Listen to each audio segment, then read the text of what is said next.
Alright guys, this is the new scientific kind of topic I want to talk about. Whether or not calisthenics, weight training, or machines are better. And you can tell from the title of this whiteboard, all of it is good. Not one thing is truly better than the other, because that's not the question you should be asking. The question you should be asking is, how can I implement all these strategies to help me in my long-term fitness goal? Because I see a lot of people out there that are very focused on one of these three things.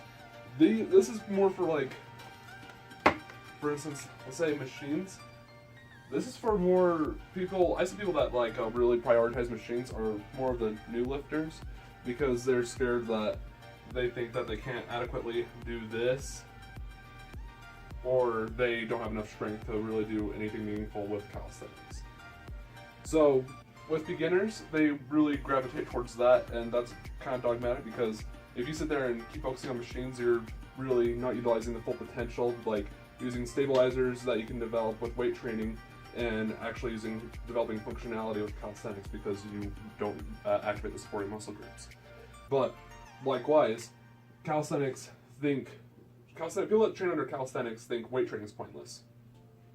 No, not at all. I'll tell you this right now, calisthenics, to a certain degree, will only help you build muscle up until the point where your body is just not adequate enough to have enough resistance. Because, for instance, if you're a 140-pound male, you're doing 10 pull-ups, there's not much you can do to actually get much more hypertrophy. Especially if you want to get big off of calisthenics, because I'd say there's not too many people. A lot of calisthenics people, they don't look big. They don't look like they're super big, because they don't have enough weight to use resistance. But for instance, if you were to take this said male and strap on, let's say, a 45-pound plate, then he would obviously have more resistance, and he would build more hypertrophy because he's adapting to the higher stress.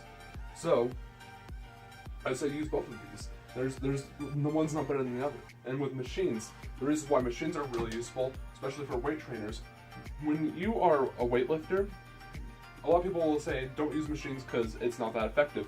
I'll tell you this right now, machines are a really useful tool, because you don't have as much neural fatigue. Because when you train under high resistance, you pretty much, your CNS is fried. When your CNS is fried, it's really hard to recover, and if you only do this specifically, or even this one, it's really hard to recover from an intense workout. But with machines, you can get more volume in without having to undergo the stresses of the CNS. It's less neural fatigue, which is why I believe if you can stimulate your compound movements with this, then follow it up with machines, then I say that's where you get the most benefit. And actually, even with calisthenics, it's not as much neural fatigue as heavy resistance training. So you want to use all of these, alright? Because if you just stick to one thing, you're very limited into what you can actually potentially do. With calisthenics, you can develop a lot of functionality. I think if people were to tell me what would you recommend starting out with, I'd really recommend they probably start out with calisthenics. Because when you get to the point where you can do push-ups with these, pulls with these, you already have the stabilizers pretty well developed at that point. And then when you go to weight training, you're going to see that if you start doing this and you build the work capacity, because this is also really good for building your work capacity. This is basically GPP work, but with functionality. And then you switch over to weight training, you're going to grow. You're going to shoot up very quickly, because you already developed the strength, and now when you apply it to the resistance, that's when the hypertrophy is going to really occur, because you can handle higher work capacity. So, a few notes here is that don't be dogmatic. Use all of them. Alright? Because they're all going to help you, and one's not truly better than the other.